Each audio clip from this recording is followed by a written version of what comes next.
Welcome to Powerwati Tales. So I had said I would do only book reviews, but I thought I would do a review of this movie called Capernaum. I also want to compare it with a 2005 Lebanese movie called Zozo, which is based on a slightly similar theme. So the name of the movie Capernaum is taken from the name of a village in Israel, where Jesus is said to have performed most of his miracles. The word Capernaum, simply translated, means Noam's village. However, the village was forgotten, and when it was discovered many years later, it was in an absolute state of ruin. Now, this movie made by Lebanese director Nadine Labaki alludes to this new meaning of the word Capernaum. It means when things fall into such a state of disrepair and wretchedness that they can never go back to their earlier state. The movie is set in present-day Lebanon, where a 12-year-old boy who has lived in a life of poverty sues his parents for having many kids and failing to love them like they deserve. The child who plays Zain has faced similar struggles in real life,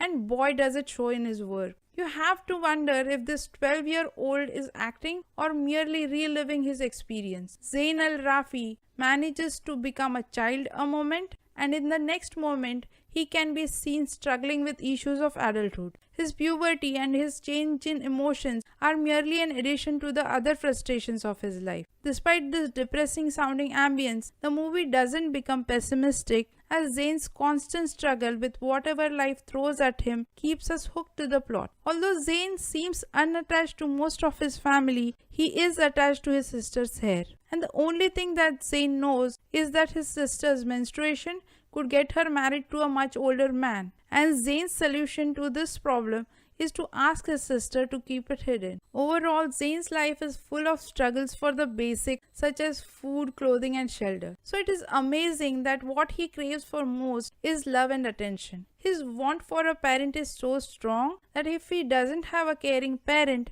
he himself becomes a parent to a little baby whose Ethiopian mother Rahil has gone missing. Now I want to compare this movie with another Lebanese movie made in 2005 called Zozo. This movie also has a 12-year-old protagonist, but his life is entirely different than that of Zain. Although Zozo is not rich, he is born in a middle-class family, he doesn't know the struggles of living on the street.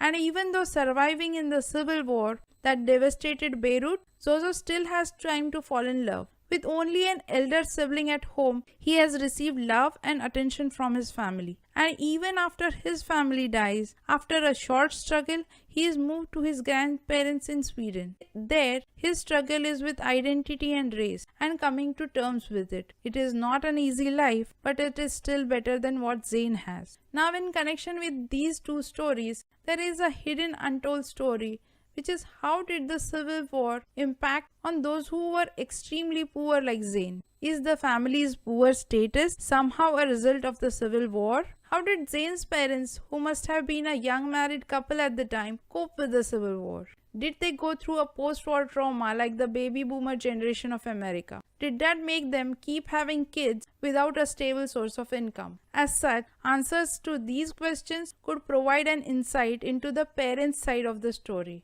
Despite this one issue, the movie is still a beautiful documentary that manages to capture the essence of what it means to live in a society where your existence doesn't mean anything to anyone, including your own parents. That was it for now. Did you like the movie review? Have you watched Capernaum? What were your thoughts on that? Please let me know. And if you like this video or my channel, please do subscribe. Bye for now.